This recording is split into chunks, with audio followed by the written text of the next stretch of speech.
And we're on. The light is on, the recording is on. Hi, my name is Coach Devendra Gupta.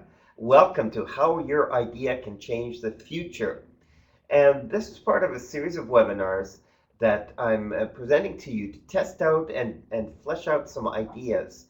My passion is helping people who have ideas that they think can change the future to explore how to do that and to develop the skills, the knowledge, and especially the confidence to execute on their ideas.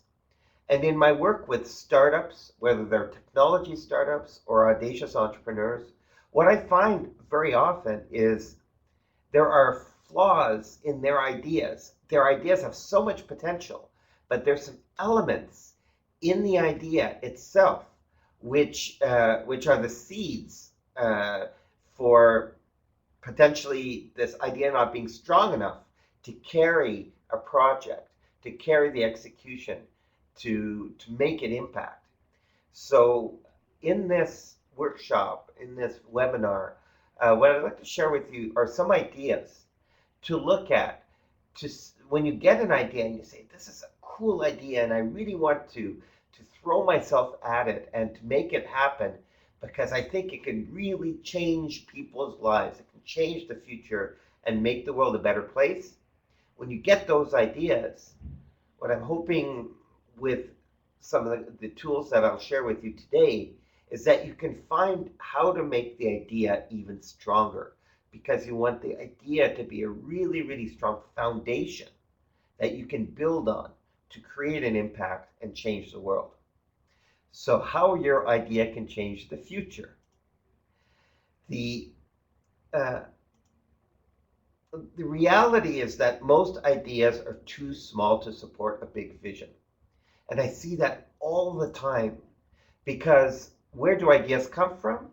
Ideas come from our experience. They come from what we've lived. And so already right there, that creates constraints around our idea. Ideas also come from extrapolation. Okay, what if? What's next?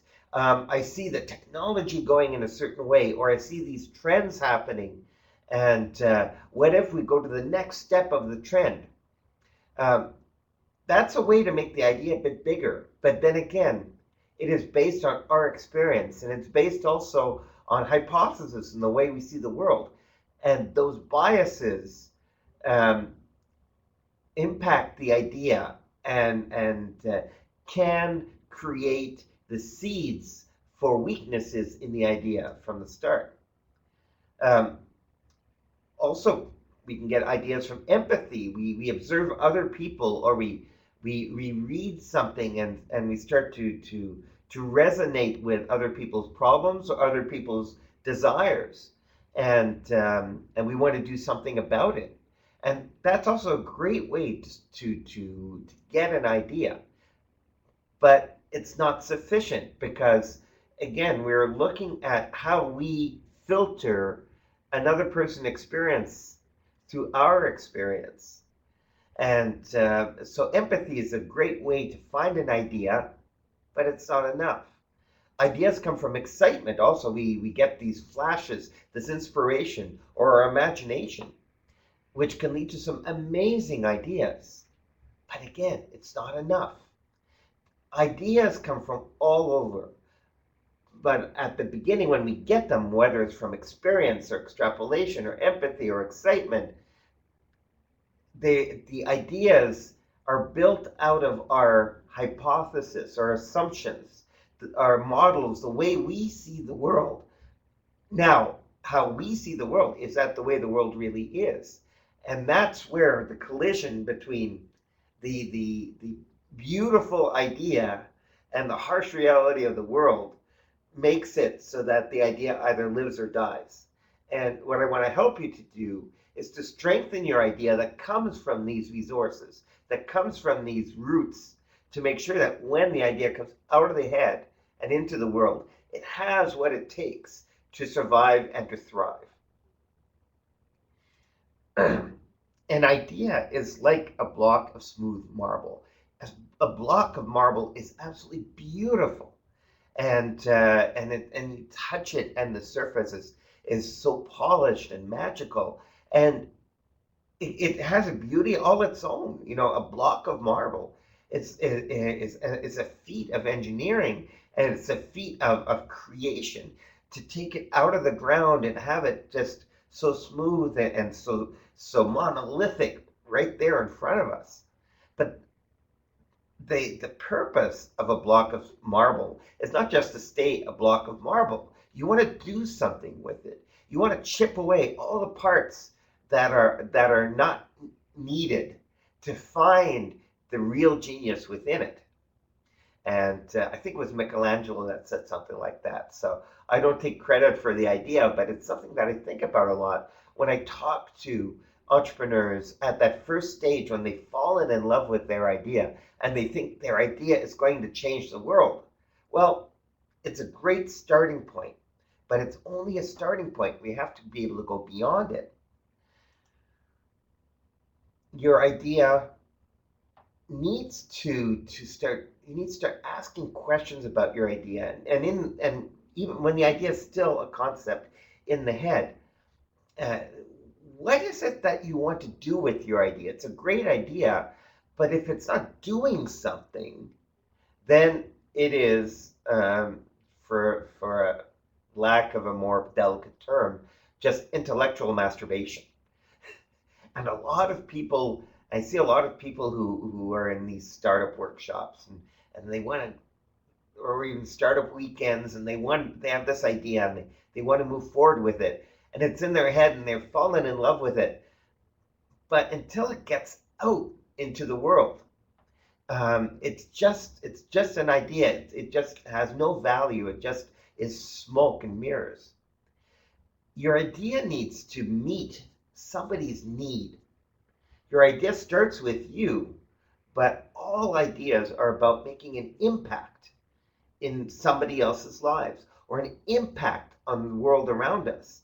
And this connection between idea and impact, we're going to get into a bit later, is crucial. An idea has to have an impact. It's not I put the idea out there and then something magic happens and then profit. It doesn't happen that way. The idea has to go out there. It has to make a change in the world. And that's why the title of this webinar, How Your Idea Can Change the Future, because it has to make, for an idea to be worth anything, it has to make an impact in the world. The and are you problem driven or solution driven? Is your idea based on something you want to do, or is it based on something that people need or want? And that is crucial to really understand. There are benefits and drawbacks to each approach to starting with an idea as a starting point, but people don't really care about what you do. What they really want to know is what you can do for them. So your idea has to express what you can do for them, how you can change their life, how you can change their situation. And it's not about the means, but it's about the needs. And it's about finding that wow in the idea. One of my favorite authors, and this goes back a bit, is Tom Peters.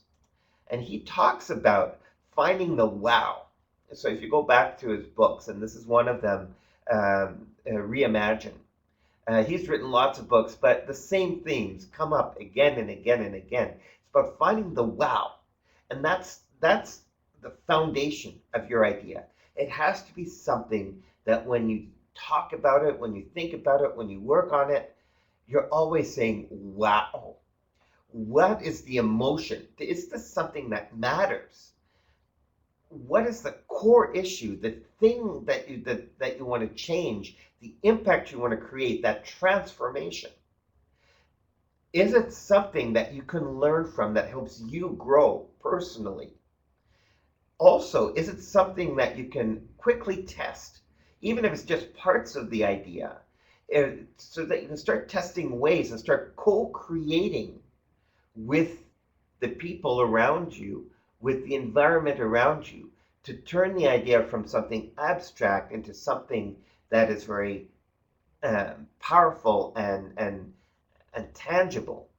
And finally, this is Tom Peters' term, does it create raving fans? When you communicate your idea to others, to other people, go, wow, I want to be a part of this. And that is how an idea can change the future when you start building this tribe and this community around your idea. An idea that's just your own that you protect because you're afraid that somebody's going to steal it, that's an idea that is worthless. Your idea should be something you want to shout out to the roofs, that you want to write about, that you want to communicate, you want to sing about.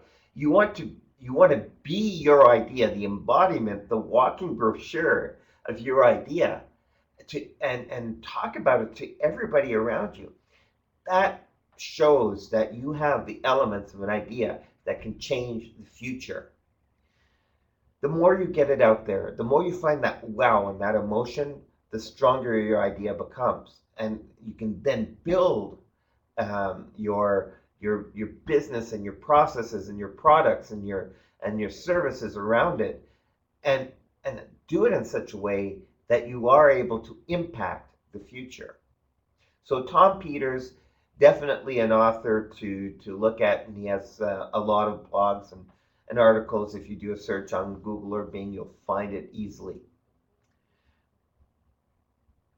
Also, you want to ask yourself, all right, so I have this great idea, but why me? Why do I want to do this? How does this fit with my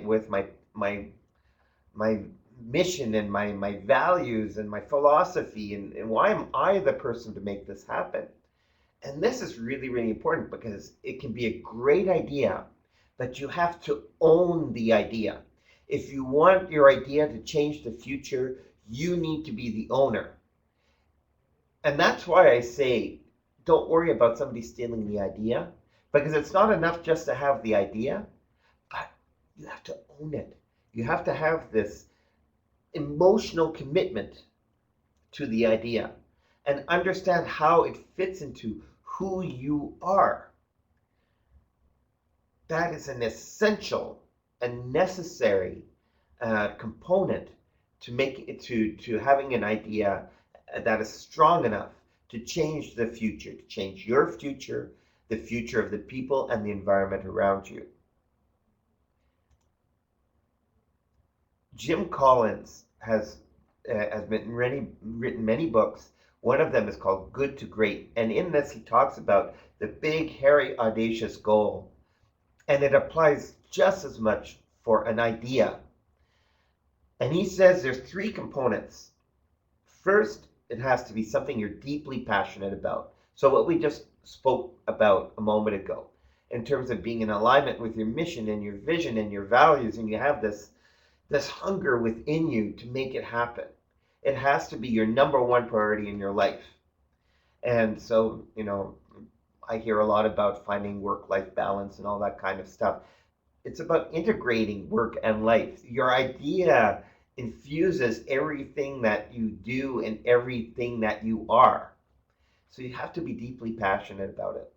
And second, it should be an idea that allows you to maximize your potential, that you can be the best in the world at. That those are really key questions.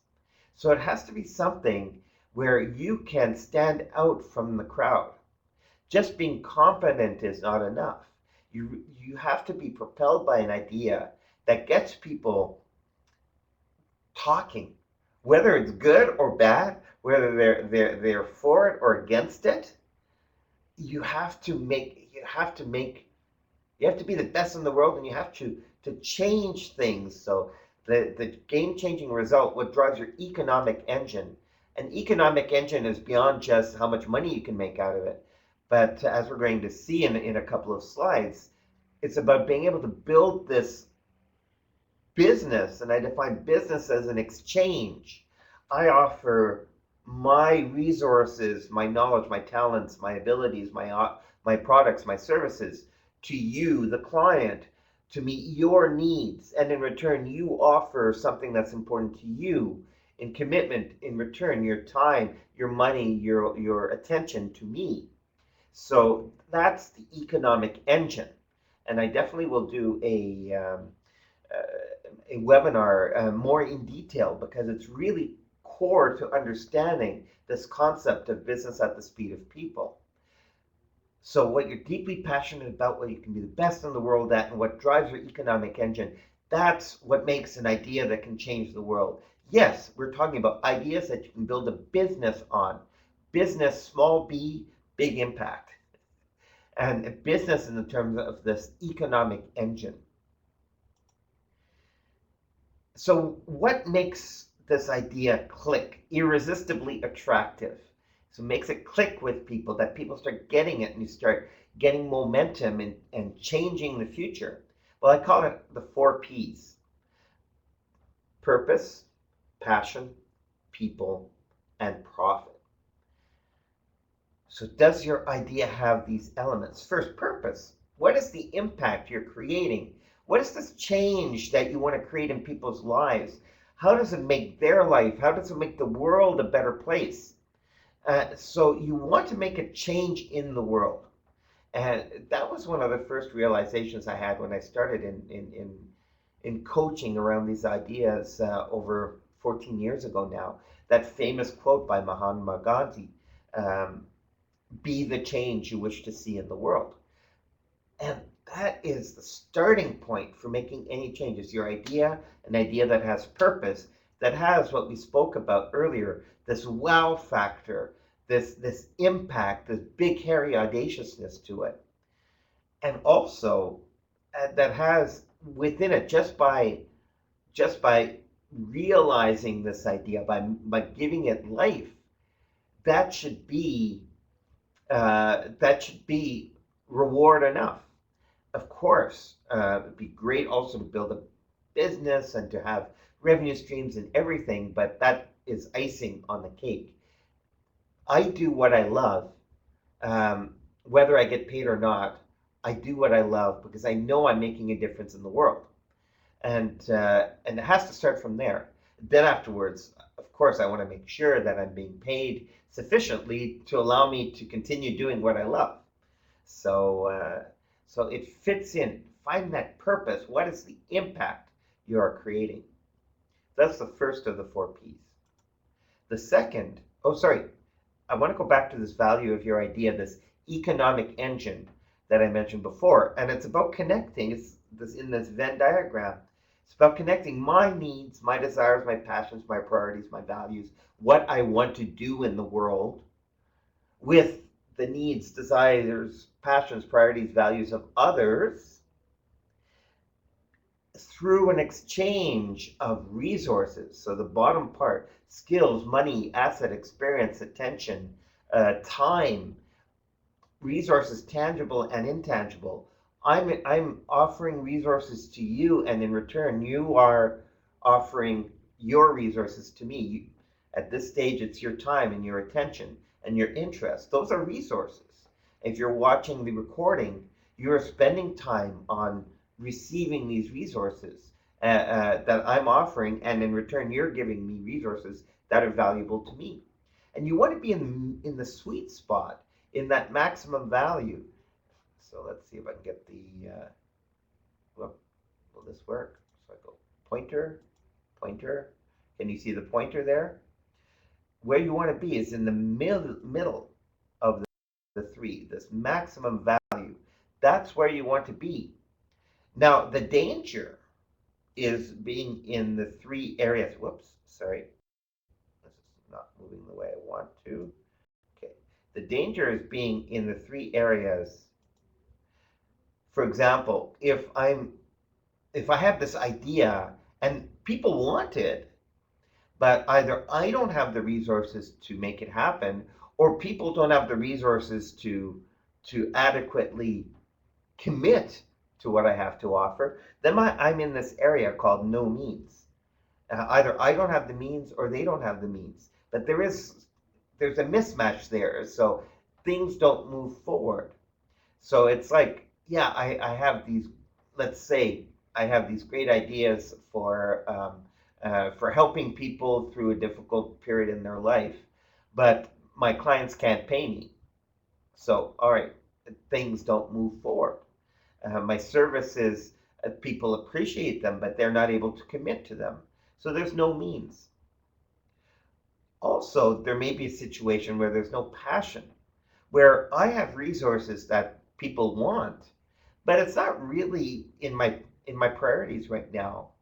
Very tangible example is I have a background as an engineer, project manager, with a master's degree in imaging systems, so optics and imagery and photonics and lasers and all that kind of stuff.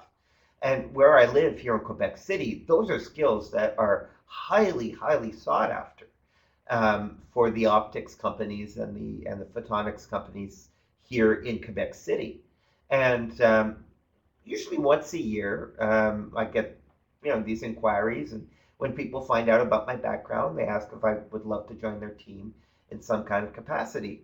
I could do the job, but it's not part of my passions right now, and it's not part of my priorities in my life. I've moved beyond that.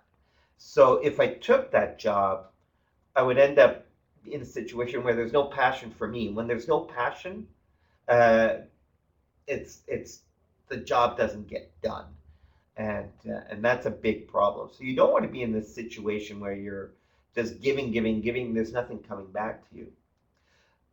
And the opposite is no demand. So when people are, you have this great idea and you have the ability to do it, but it doesn't meet what people need or want, or what they say they want or they think they want, either consciously or unconsciously, there's no demand. And this is huge in the startup world because it's so easy to build code, to build prototypes. People make, I've seen it, and it breaks my heart. They spend 100,000, 200,000 building a computer system to solve a very specific problem that they think their clients need, but no clients come to buy it. And then they come to me and they're crying because they are broke and they need money just to be able to survive. They've wasted their idea in an area that has no demand.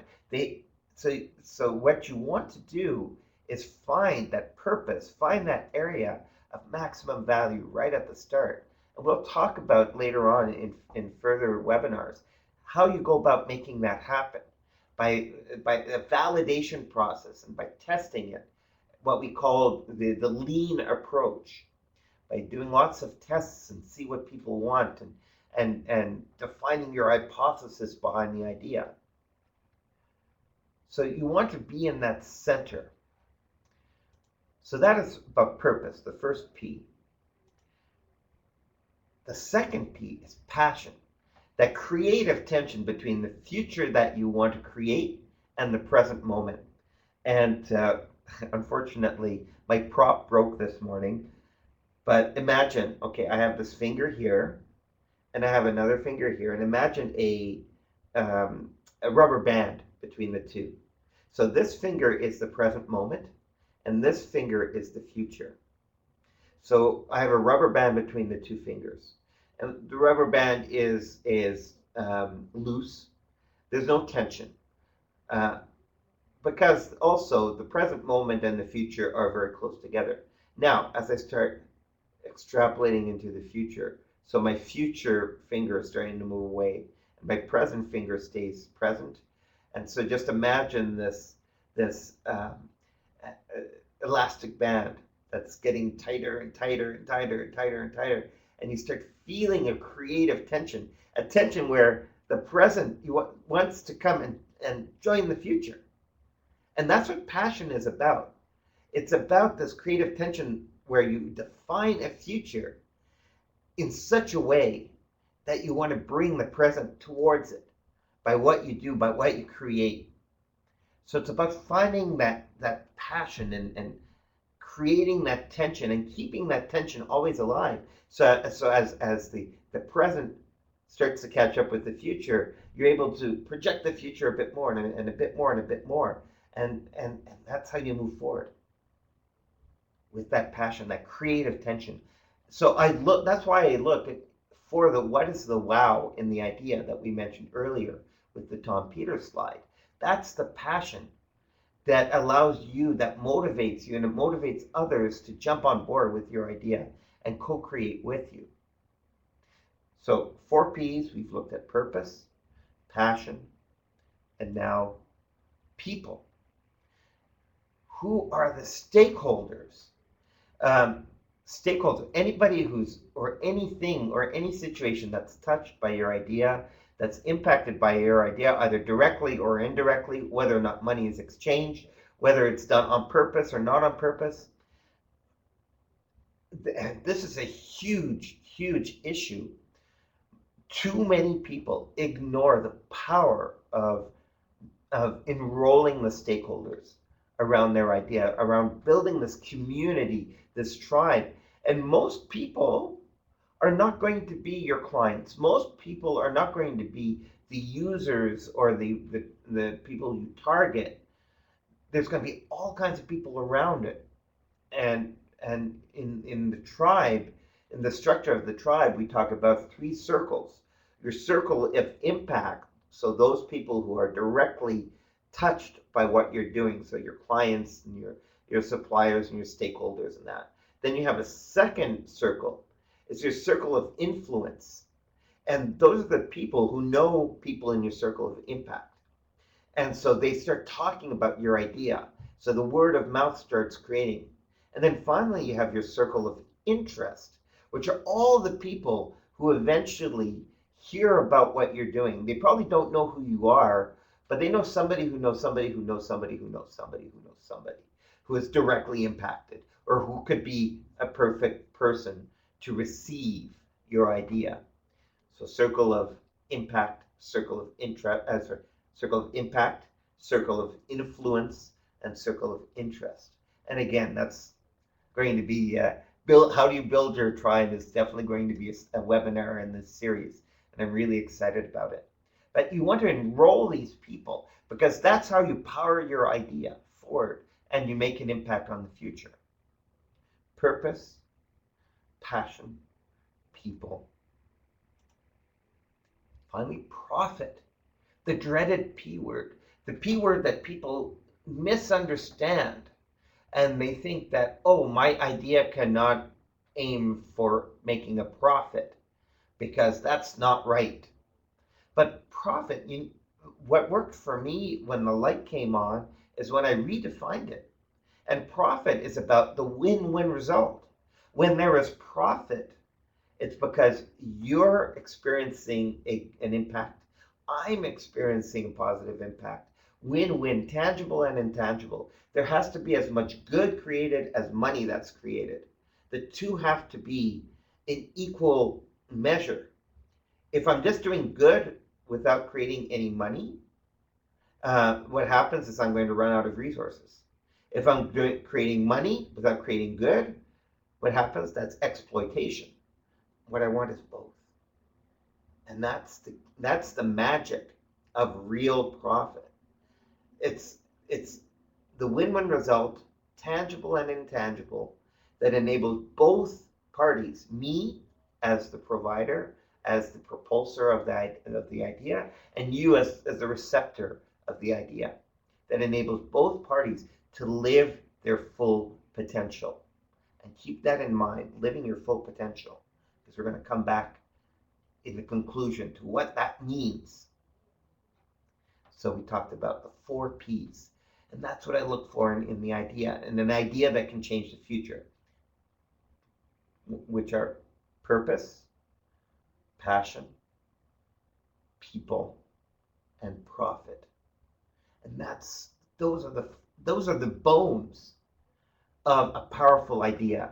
And when you start identifying them and start making them come alive, that's when you defuse a lot of the bombs, the time bombs that are ticking in an idea that is not mature enough yet. So you want to find those 4 P's, and that's what's going to make your idea become more mature, more solid, and something that you can base your actions on and go and change the future. Simple, isn't it? Can your idea scale? And so once you've looked at the 4 P's, then we look at this concept of scaling. I'm just going to mention it now, and we're going to do this in a future webinar, but the idea of scaling is really, really important, because, yeah, I can do it, let's say my idea, if I'm working with people that I know, but can it expand beyond my circle of impact? Can I serve more people? Um, is there a need that's big enough? Is how do I cross the chasm between the first people, the early adopters, and the mass market? So the concept of scaling, I just put it here as something to think about as you're defining and refining your idea. This is key. And I'm going to activate because what you want to find as you're refining your idea, you want to discover, on one hand, what you know about your idea and what you know about what you know about your idea. So the facts about your idea. And your idea is based, like we said, on the E's at the beginning, either your experience or extrapolation or empathy, or excitement or enthusiasm. Um, so the idea is initially defined based on what you know about what you know, and what you know about what you don't know. It's based on fact, and it's based on hypothesis, assumptions, facts and assumptions about the world. But what you want to do now is start chipping away at that beautiful block of marble and find the real genius within. And that's where it becomes so important to explore what you don't know about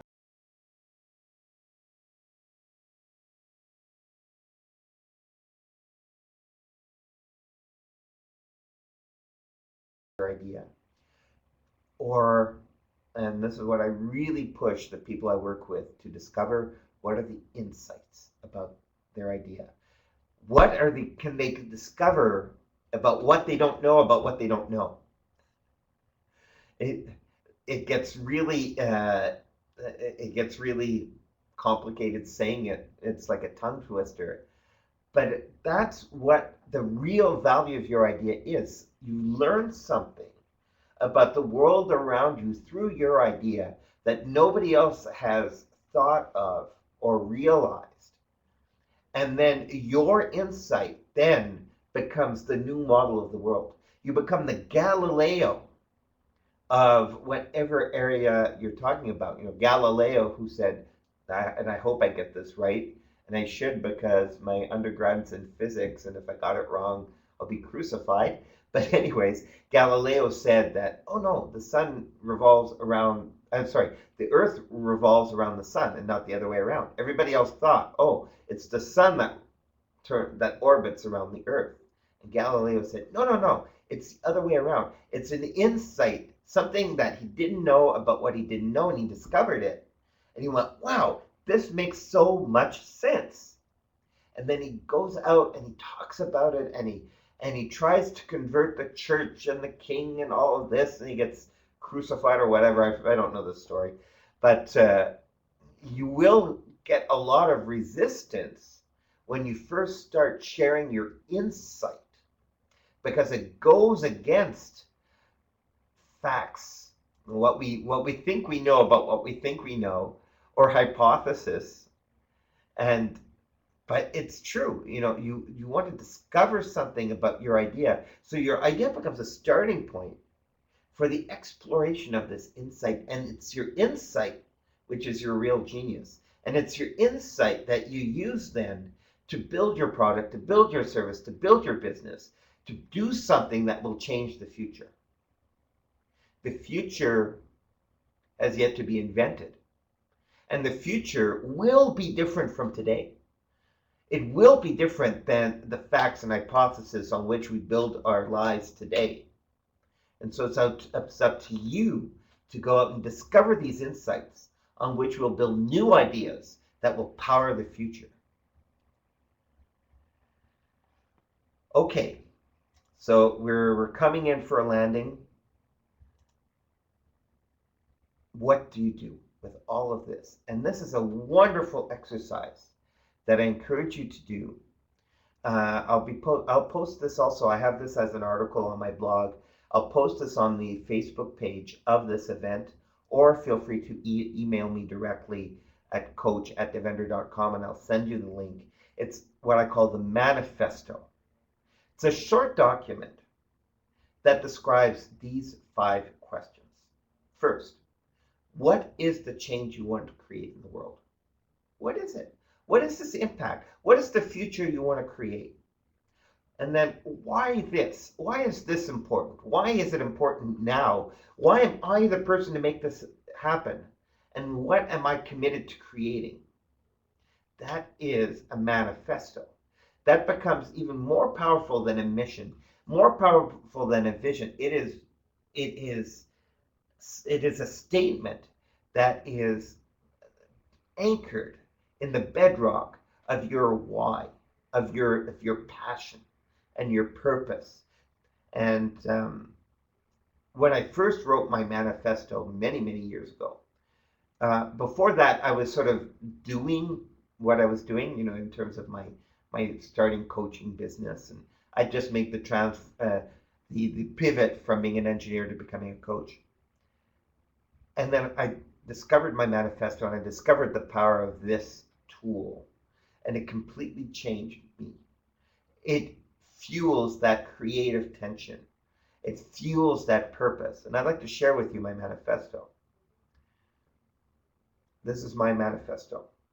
I'm on a mission to equip 21st century passion-driven entrepreneurial leaders with the clarity, the commitment, the confidence, and the courage to make a positive difference in the world. Why? We need a new approach to leadership to meet the challenges of a rapidly changing and chaotic future. I believe, this is my belief, I declare this to you, entrepreneurship is the best way to ignite the imagination, focus the resources, and stimulate the massive action required to overcome the huge obstacles we face.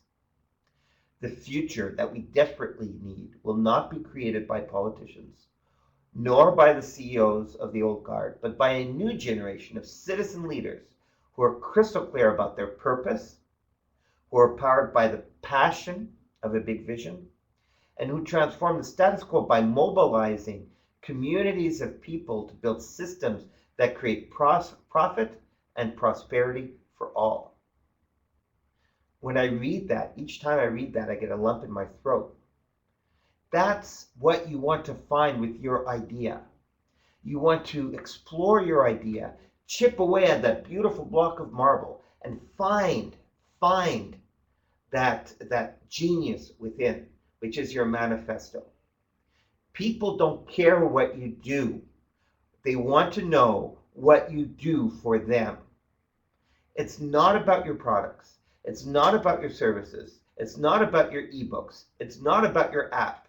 It's not about your gadget. It's about how you change people's lives.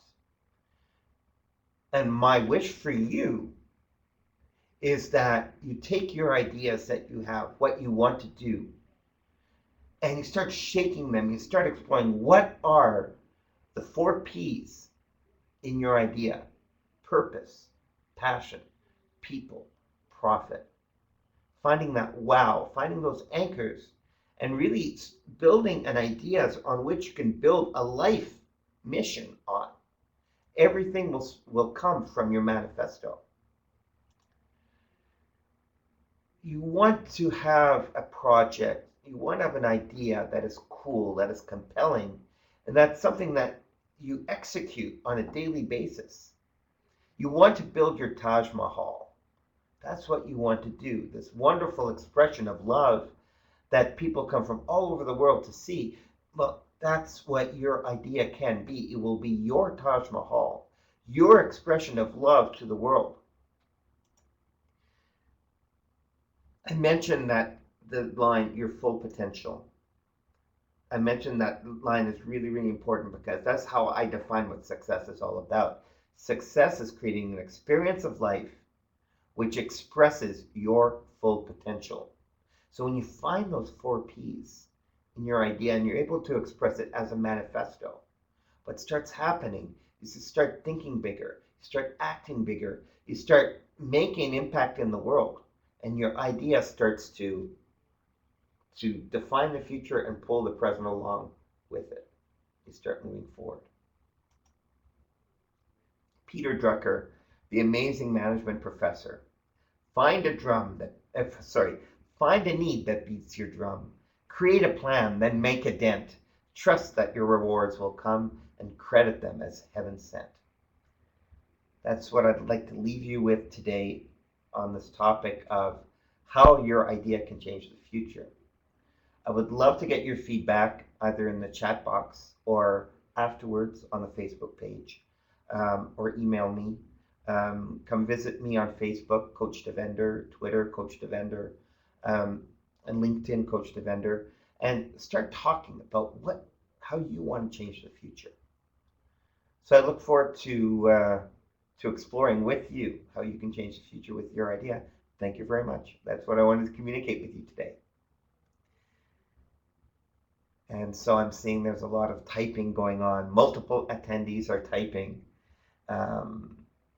So have a great day, and I look forward